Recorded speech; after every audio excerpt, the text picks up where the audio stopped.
Nia coming in, but will take the hit. Eruption on the generator as well. Eruption and Call of Ride. Nia does take a hit through the wall.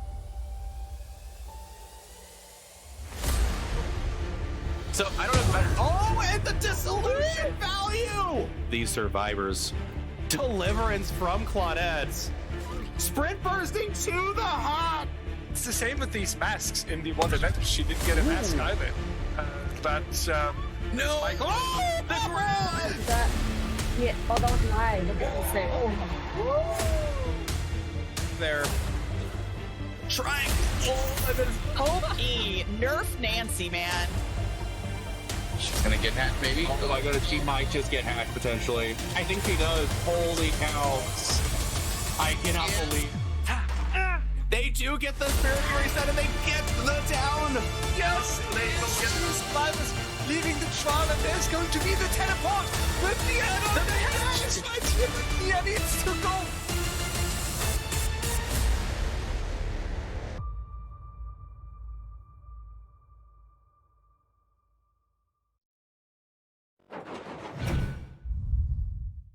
Hello, friends, and we are officially about to kick in the EU finals for the Community Cups number 6. We have the pleasure, myself, Odds, and Hens333, of hosting this together.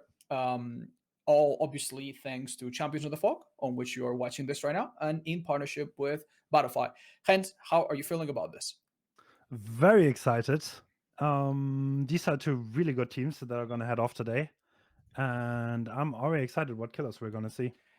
All right, walk us a little bit. We are using the rule set from the first DbD Cups a few months back, but that's not the only thing that's being repeated in this finals. What else is the same? Hens, could you tell us? This is actually the exact matchup that we had for the very first finals of the Community Cup, and Sequence managed to win it back then. There was a bit of an upset, and it's going to be interesting if they manage to repeat the very same thing. Back then, Team Eternal lost to Team Sequence, and now they have a chance to take that back. And oh my god, are we out of the on? We're already in, and that is an interesting add-on choice. No Unicorn. We're looking at Recharge and Kengo, and iPrick is looking to find the first survivor. That is Sprint Burst on Dan. Right, so super quick explanation of what these two add-ons do. They are yellow and brown add-ons that just enhance Wesker's basic abilities a little bit. One of them gives a 10% faster recovery on the cooldown, and the other one just makes you a little bit faster while you hold your tentacle, which is deceivingly strong. And our first chase that could lead anywhere is happening around Shack, which is really scary depending on the perks that are left here. But have we seen any perk yet? Life on our YouTube player, yeah. Very greedy not to drop that pallet, but I think he's gonna get away with it. Yes, the Ilu pallet here as well. And iPrick deciding to leave this chase. Probably a very good choice. Taking chase onto the Claudette. Is our killer about to see every exhaustion perk used back to back? Because we've already seen 2, and that was enough to turn him away from. Ooh! Great combination by iPrick though to get the hit. And the main pallet is already gone, so now this Claudette is in a bit of a pickle. I would have figured that maybe she's going up to launch herself off with balance landing, but no, she's actually in a fairly unsafe place. And I think that without some health, she's likely to go down here. Oh my goodness, oh my goodness, oh my goodness. Oh, the attempt was definitely there. This will probably mean she makes it back to the window. And to the right, we also saw a survivor ready to take a hit, I think. So this is a lost opportunity that's probably going to hurt really badly. No, they're not tanking. It's interesting. I think they're confident that this well, maybe that confidence was a bit misplaced. It seems like that's going to be the first hook for a killer that doesn't seem to be carrying any Scorch Hook perks. So we'll see exactly what happens after this. He has Painless, but we sadly cannot see it from Spectre. Oh! I'm going to expect this to be on. Yeah, it is. And we still have 5 gens. This is very good. So based on this gen speed, I would imagine that they were soloing 3 different generators. And don't get fooled by 5 gens. I think the 2 are about to pop. We do have 3 survivors, including the one on the hook right here, and a generator block in the distance, which I think gives away deadlock as one of the perks, if I'm not mistaken. Oh, did we just see a reassurance, or am I deceiving me? That was an insane flick. Okay, this is probably Deliverance on Dan. He's gonna get unhooked. Yep. Ooh, nice job. Hooking, like doing a little hooked on the side to hit the person unhooking. That was beautiful. This pen was gonna hurt. Oh yeah, you were absolutely right about that. I would expect the ace to have Deliverance from the top, considering that he has Reassurance and Sprint Burst. It makes a lot of sense. That is a common combination that we've seen many times. They might be waiting for the perfect time to unhook themselves. And it's no surprise. Yep, there's the Deliverance. It's no surprise that our killer is absolute. That came really close to working actually. Yeah. Sadly not, and now he has to run Shack again. This is gonna be hard for him. And this would be a chase that would not benefit our killer too much if they caught Nia right now. It's looking rather rough if Ipic wants to get more than you. I agree with that. Yes. Yeah, he's opting to leave. I think our killer's looking for any opportunity at all to move back to a more comfortable position. Obviously, you cannot chase the Deliverance persons.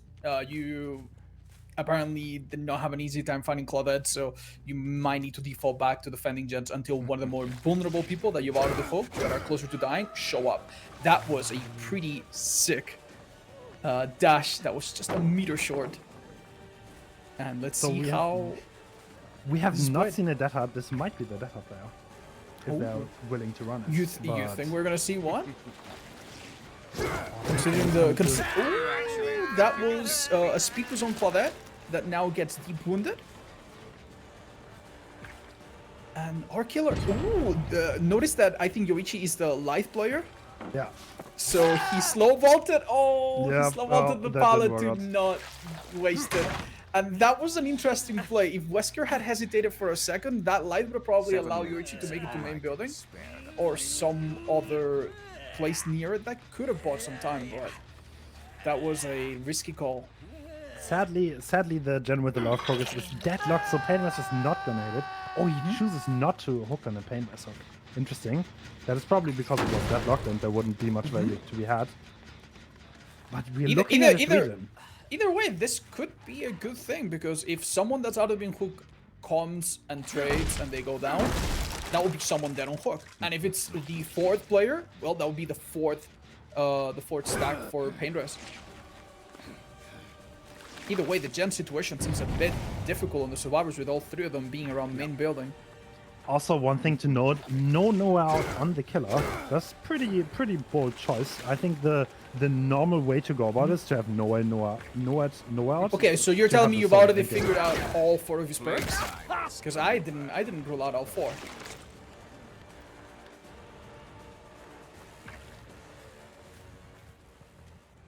From our point of view, I think we've seen Deadlock, Painrest, and what else? Have you noticed the fourth one? No, I didn't. then there might still be no way out, at least from our point of view. Oh, there's no way. There is no way that works. That is an obscene That was a great combination. Flick. Oh my god. Hold me. That was insane, and it's looking like the killer might want to repeat this. I would not be confident if I was this Claudette, but it might very well be the Death Heart user, as you pointed out. Oh, damn. Look at this. Do you think a loop this round would be absolutely too unsafe? And it did look like that was a Death Heart, unless you have a better idea of what just happened. Yeah, I think it was. That's insane, though. Great call from you, though, anticipating that. Well, I think the Claudette is the only way to get more than one kill now. You might have noticed that the 3 gen around main building was broken, and now we have 2 around main and 1 very far, closer to Shack. It doesn't look so good. It doesn't look so good for a killer. This will probably be impossible to hold. If that Claudette somehow dies, maybe something can happen in the endgame. But right now, you're looking to cut your losses, and honestly, props to our killer for even trying to take these chases on these loops, which are honestly so difficult. Oh my lord, look at that. Yeah, these fill-up pellets are really bad for Wesker. And there's even a hit thing coming in. I'm This not is sure why. maybe adrenaline. Yeah, indeed. Adrenaline. This is Yeah, makes this perfect is sense. yeah, this is the adrenaline hero that happens every single time. Came in just to make sure that Nia wasn't in a terrible spot, and she still managed to get that. And with her at full health and presumably... Wait, there... Oh, I do see me a speed boost, actually, now that I look at it. So I was going to say presumably know it, but I actually know better than that. And this Shoichi might actually be in a tough spot. With Adrenaline, his life is absolutely gone. I think he might be going down to the 4% speed from know it. Oh, they're both next to basement. I would be trembling in my boots. The killer knows that one player has already used their deliverance, and I believe that was Ace. So if these two boyos go into basement, I don't know if there's going to be a way to get them out. This is such a comeback. I know, right? Is he actually managing to get 2 kills out of this? Maybe Noid could have spawned in a very disadvantageous spot. And maybe, I mean, it's team ability. This is not a beginner team we're talking about. If they can get them out, they will get them out. But it might have to do with how well they can handle that Noid. With that Noid, absolutely no chance. It seems like Kill actually has visual on it from here. No way. You would also expect the Unbreakable to be on the Deliverance player. That is a pretty common combination as well. Yeah. So our killer is actually in a really comfy spot, knowing even that. Pickup is coming through though. Oh. Yeah. And I would imagine that there's time to cancel the Noah now. Yep. I don't know about this. Keep in mind they've opened the exit gate. The killer has a pretty good idea of where every survivor is. He's got everyone's locations accounted for. This looks really rough. The timer has also been ticking this whole time. And if an unhook happens, they'll have less than a minute to get out.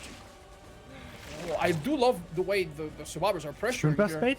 Oh. I think the ace is happy to go down because he does have Unbreakable, right? Oh, he's forcing the locker.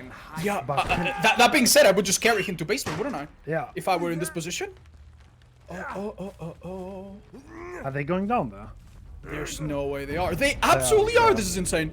This is so risky. So risky. Oh, wait, Noid is cleansed as well at this point. Yeah, it is cleansed already. What? They actually get this person out. There's no way. I refuse. He's gonna try to cut them off. Oh, but even with recovery, I'm not sure to catch Claudette, let alone Nia on their way there. Damn. This looks really risky. How the hell did they engineer a situation? Honestly, catching Claudette and throwing her against the edge of the map might be even better. Yes! That's the way. Oh, that is insane! That was so well played. That was the play. If anything else other than that would result in Colette taking a hit and getting out. And this is not so clear at all. Maybe Yoichi will dare to go to the basement. But from a really rough start, this is looking like a massive comeback from the save is Team coming through, Secret. but they barely have any time, do they? Do they have the other gate? They must. They absolutely must. And Killer must know that. I would guess they do have time to make it there. But let's not forget that our Killer has gotten a lot of hook stages in all of this. Wait! The gate is not no, open! It's not open! But it's not oh open! my god, the Gochi is probably gonna get down hook. I would imagine. Yeah, okay, but that's still... Ooh, I don't know. Oh, okay. He's trying so hard. Yeah, he lost a little bit of speed there.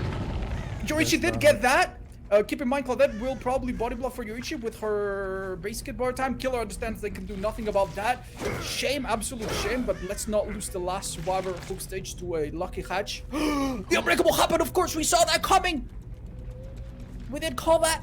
Oh, please tell me he doesn't get hatched. That would be insane.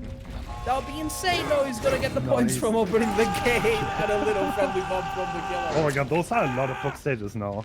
But only one kill, and if I'm not mistaken, the way the ruling works for this tournament is that kills matter the most. No. I believe that even though in the original Cubs #1 kills were, I believe we are going by hook stages now, unless we could settle that in literally 1 minute in the rules. But no, I think hook stages will be priority, and after that, if there is a tie, then there is a set of tiebreakers. Wow, he got a lot of hook stages. That was a very good result. No matter what the results say, I'm telling you, that was an impressive game. Many people, after having 2 rough chases and seeing the gens go by, would have panicked, would have sung, and would have never seen the opportunities that our Killer did. And holy moly, that note was insane. Not only was it insane from the killer's point of view, I think the survivors handled it ridiculously well. A lot of teams would have probably left at that moment and conceded the 2 kills in basement and just hoped for the best. But this team just handled that so incredibly well. It's mind-boggling, and it's crazy to think that the next match that we're about to see in just a few minutes could be even more exciting. Wow. So that was a Cold Tower match. Extremely exciting. Our killer from team, I believe, Sequence was playing Wesker, but that is only one of 4 characters that we might see in the next match. In this particular rule set, there are 4 killers that are allowed, and they're all equally valid as far as the rules go. One of them is Wesker, but then we also have Oni, which I think Hens was expecting to see, Huntress, and Twins.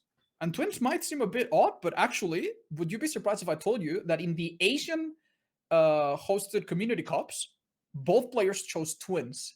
Really? Yeah, they did. Interesting. Yeah, they did. The problem that I see with Twins is honestly circle of healing. That's like the big problem, because you can, if you have one circle of healing, then Twins becomes a lot weaker. You can reset. Do you think that's still the case despite Circle of Healing's recent nerf, where you cannot self-heal in it anymore? You still think it's enough of a big... Yes, because these people are so coordinated, they will get value out of the double healing speed.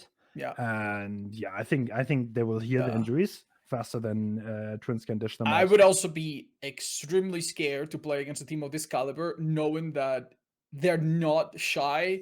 They're not going to shy away from using very dirty perks such as flip-flop power struggle, which we've seen, for example, Team Eternal absolutely destroy a killer's momentum with just 2 perks on 1 person at the right time, in the right position, and then the killer has nothing. You can get it down after a little while, pick up, and it's impossible. So that's really, really scary as well. And yeah, the teamwork from these 2 teams is just phenomenal. So I do understand. That being said, if you're still interested in hearing about it, in the Asian finals, one of the Twins players, I believe from Team 700, got 2 kills and 6 stages. Could that? Yes.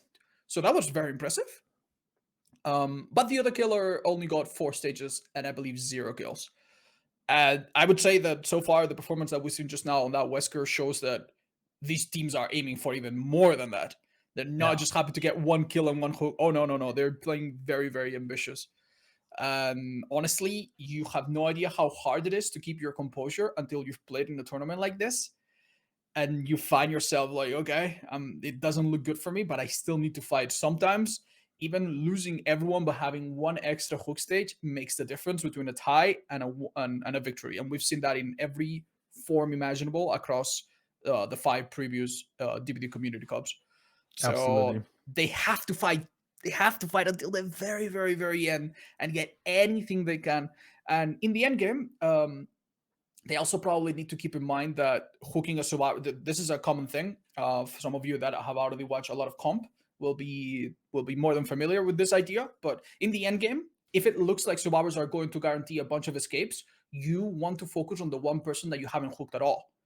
Because if you get a hook from, say, Meg, and she's never been hooked, and then she dies on hook because you camp her, that's 3 hook stages. Yeah. So survivors need to play really, really well and not reveal their cards too early. That might have been one of the hardest things that survivors had to go through in this previous match. Their Unbreakable, their Deliverance, and their Reassurance were all on the same person, and they kind of revealed that card a little bit early. So yeah, things get very, very complicated as the match goes on. Absolutely. But it's also interesting to see Reassurance. Usually in tournaments, you don't really see it, especially together with Deliverance. It's just a really strong park to just annoy the killer around the first hook. Because, like, realistically, the first hook stage is 90 seconds. But if you allow the Deliverance player to trade, then everyone can just go off and do their own thing, because the Deliverance player can unhook themselves, and the guy that just came off the hook can just walk freely. So everyone has something going for them, and there's not really a lot of pressure for the killer overall. And where does Unbreakable come into all of this? Why does the person that runs, it makes sense that the person that has Reassurance also has Deliverance, because they're going to be the first one to show up for the unhook, right? And if the unhook can happen, Deliverance gets secured, and if it cannot happen, it gets delayed with reassurance. But what does Unbreakable help in all of this? So Unbreakable makes the next best thing for the killer also bad, because the person can start tanking the hit for the person that just got unhooked and get themselves up freely again. So no matter what happens, the ace is just free to go, no matter what happens because of his pockets. So in a situation where, let's say Claudette was the first unhooked in the previous match, in a situation where she gets tunneled, the ace would go get down Mr. President style to take hits for her. And if they went down themselves in doing so, they would help make sure that the deliverance happens. And they wouldn't need help from the other two guys who are at any given moment doing gens over and over and over because they can pick themselves up. So that's the idea with the combo of reassurance, deliverance, and Unbreakable. You are a massive support unit. You're like the healer of the team, if you will, that shows up when the first hook happened. And in order to make sure that you yourself, when you run that build, are not the person first chase, it's not uncommon for the fourth perk in that build to be Distortion. Correct? Or is there another perk that makes even more sense? Oftentimes it's Sprint Burst, because like you can hide very far away and you're still not getting hit for free, even if you're getting found. Sprint Burst enables you to stealth a lot safer. Like, it was actually kind of interesting because the Deliverance player was found early, but our killer decided not to chase him. So yeah, I remember that around the main building. And then they found someone else, and then they ate a life, and I was hurting inside watching that. It's like, oh man, dude, when you chase a guy, like, because many times in public matches, right, if you play the game somewhat casually, you will have this thing where you chase a guy who's like, oh, this guy's in a really good spot, or this guy looks really competent. But eventually, when you switch targets, you find someone that's either in a bad spot, or is not so aware, or is not so experienced. But when you play in the finals of the DbD Community Cups against Team Eternal, there's just a survivor that is insane, the next survivor that is more insane, the next survivor over that is even more insane, and then the fourth survivor who can beat the other three. It's actually like a kind of a trap that you can easily fall into, where you're like, this survivor is not really in the best spot. I don't want to chase him, and that happens over and over and over again because these survivors are literally just the best, and they just know how to position themselves. There's no weak everything out of the exhaustion perks on top of that. So what do you prefer when you watch one of these games? Do you like it when a killer commits to a player, like where they mind game the same loop 20 times? Because I've seen that too in the DbD Community Cups 4 or 5, I believe. There was a finals, and someone was playing Oni, which is a killer that we are likely to see in just a few minutes, right? And they tried to mind game a card loop for what felt like 5 minutes. It just seems so unreasonable. It's like, what is happening? But eventually they got the hit. And with the hit came the blood, and with the blood came the power, and eventually he went on to win the game. And that was so insane. Like, I put myself in the situation, I think I could never try to mind game a car for 2 minutes like that. That's insane, but it was the right thing to do, turns out. Yeah, with Oni, sometimes you're on a spot where you absolutely need the hit. And it seems like the second match of this finals is loading in as we speak. So in just a few moments, we're going to see the follow-up to the previous match, which will also take place in Cold Tower. This time, it will be the survivors from Team Sequence against the killer from Team Eternal that will be duking it out. And again, we are to see either a Wesker, an Oni. It's an Oni. It's an Oni. Tell us all about it. Very interesting. With co-op intervention. So the thing about Oni, actually, he does not have some of his best add-ons. We're pretty... I don't even know what those add-ons do. Do you know? I do know, and it's extremely surprising about the second one, but I'll tell you. So the first one is the yellow duration add-on that I believe only adds 6 seconds, but it's very significant. Any duration you add to Oni is very good because it means that when you lose your power from hitting a survivor, you lose a percentage of it that is less than you would otherwise. So duration is just one of those always good add-ons to run on this killer. And the other one I think is called the Polish Maedate, and it is a really, really bad add-on. It is a horrible add-on that I typically would never recommend, but in this setting it kind of makes sense. It makes it so that you generate blood passively a little bit faster. Now in a normal match, by the time this add-on has done anything at all, you have already gotten 5 hits in and a half. But in a comp setting where survivors might loop you for 20 minutes before they even give you the first hit, it might actually make the difference between getting your power. Insane pathing. getting your power like much earlier or not. Anyway, now focus on the. Let's focus on the chase. What has been happening here? Every mind game right now. Oh no! Slaughter's absolutely showing up, but this is to be expected from Oni, and he's totally ready. Well, you can't win everything. No. That arguably that was a really good place to be. It seems like the killer's having the right idea, chasing the survivors away from their corrupt. So the gens that can be worked on are not that many. So worst case scenario, our killer's only losing. Ooh, damn it! That would have been really significant. Excellent job by the Steve player, however. But yeah, I'm gonna go on a limb and guess that if he didn't have this yellow add-on, he would need a little bit more blood now. But ooh, damn, bloodless level 2 accumulating, and the Steve has just resigned to his fate. He's just like, okay, I'm gonna go down in a part of the map that you've never seen before. So no gen has popped yet. I would expect them to be solo genning once again. This is a very good hook behind the main building. Very hard for survivors to get to. Do we have any? Oh, survivors are. Oh dear lord, what is This happening? is caught out very close to the hook. This is bad news. Okay. Is it gonna be a cancel? I'm guessing. No cancel. Okay, there's the cancel. Someone going down here could spell doom for this team.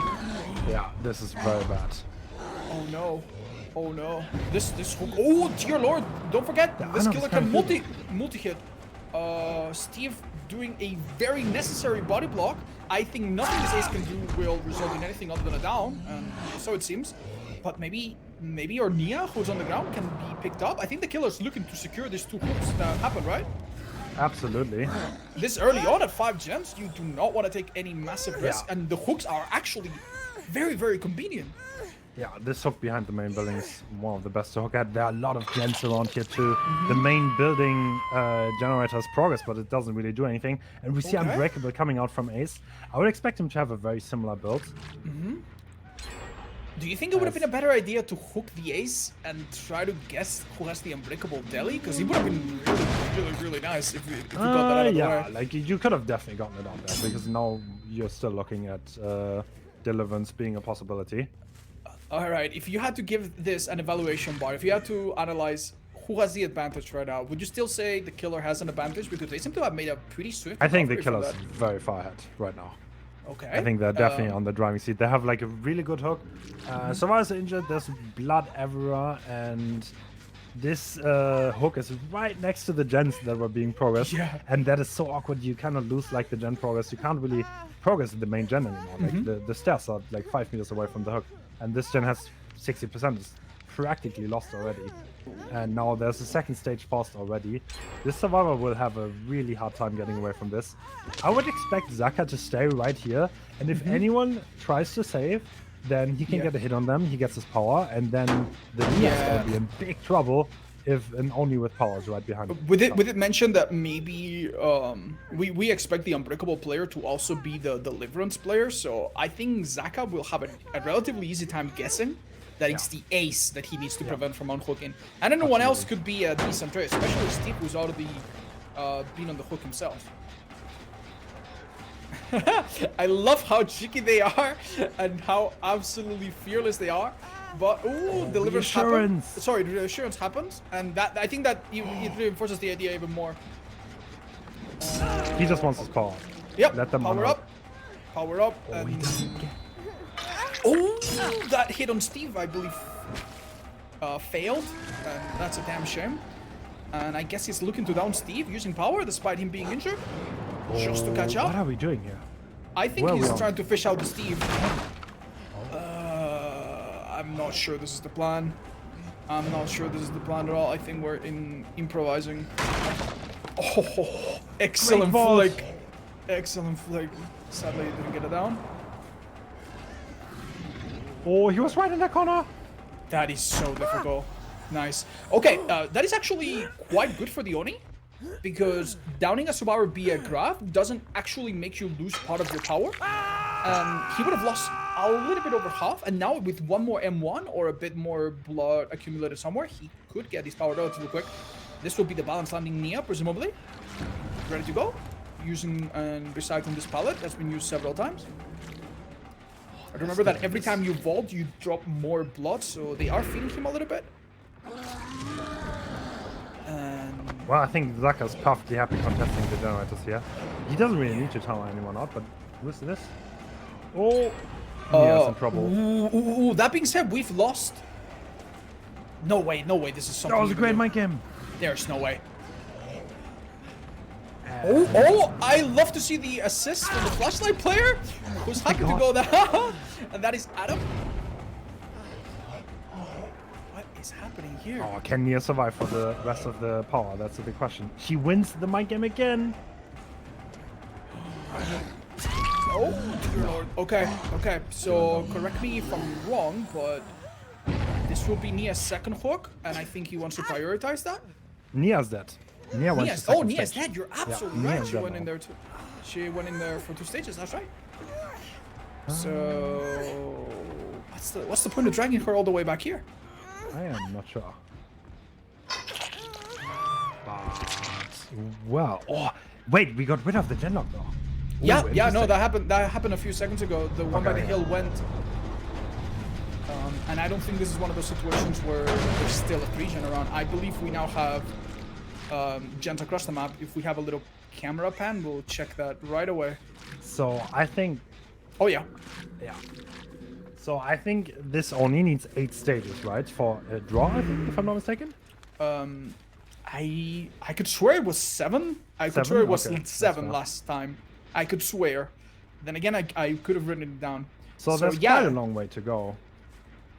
But he has his power. This is 2 people have been injured for a while. Mm-hmm. The reset is coming on Stevie though, and he obviously knows this. And now, can they manage to stealth out this power? If they can, that would be so good for them.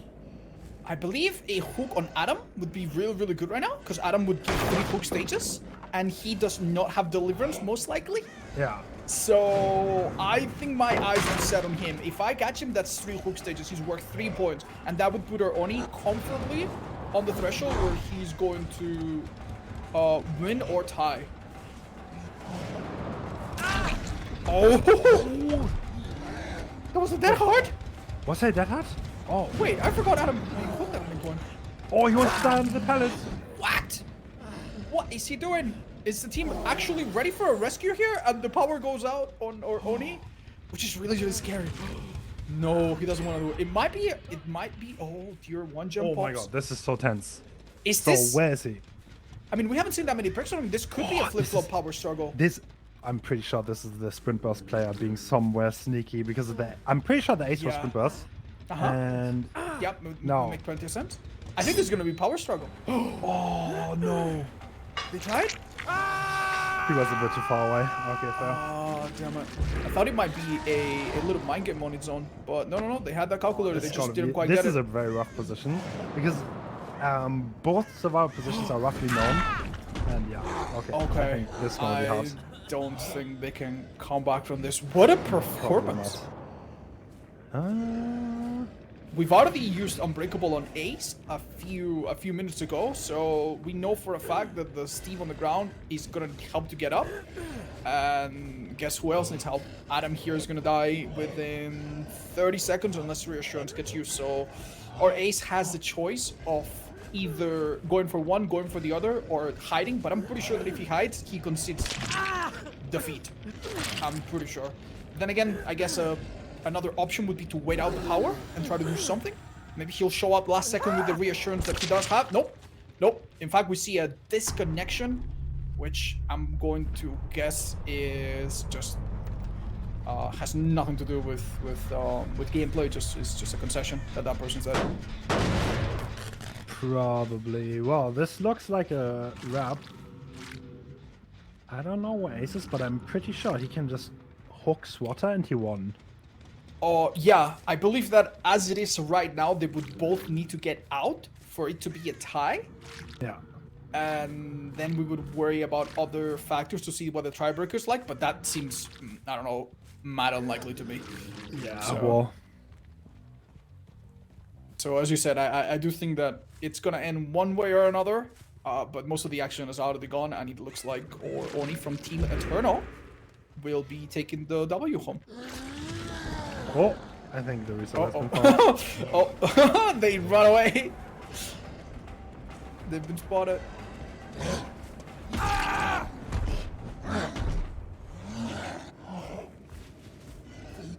And he does not want. He does not want to end the game. Unbreakable is already used. You might as well get it. Yeah, it's right already now. used. That's right. Honestly, all the things the killer did at the start really forced survivors to use their resources, and I still cannot quite understand why the Nia was caught so close to the hook. I feel like that is the event that precipitated every other little mistake that happened after that, and every other tough spot that the survivor team found themselves in. It was Very, rather very rough. difficult.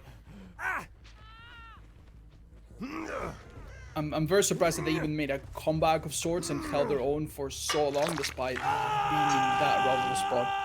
With only 1 gen left to go and them somehow breaking the 3 gen by the main building, you can imagine that if the killer had a slightly harder time in any of the chases, this would have been very different. Reassurance happened though. Deliverance, yeah. But what is he gonna do Oh, now? deliverance happened. Oh, That's right. Mike gave me the rock. I think this is for style points. And I think Ace this is for winning the style Mike points. game. Otherwise, the Steve would be letting go and giving him a chance, right? Unfortunately, in this tournament, we don't have hatch offerings, so the hatch could be anywhere, and they don't have the advantage of knowing where it will be. Oh, what a mind game. Okay.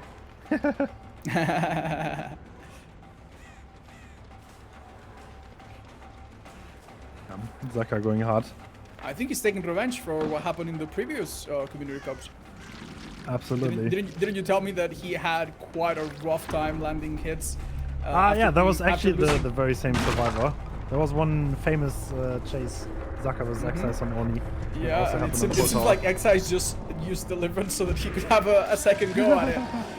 But it doesn't matter what happens. This is just for the showmanship of it all. Unfortunately, the results are already locked in, and as you can see on the bottom left, the amount of hook stages is far superior.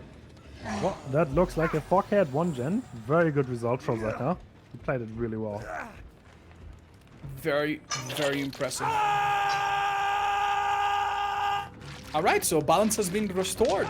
It seems like Eternal has won once and Sequence has won once. Do you think there will be another matchup between these two behemoths? I mean, in the they are upcoming cups? two very old school teams in Europe.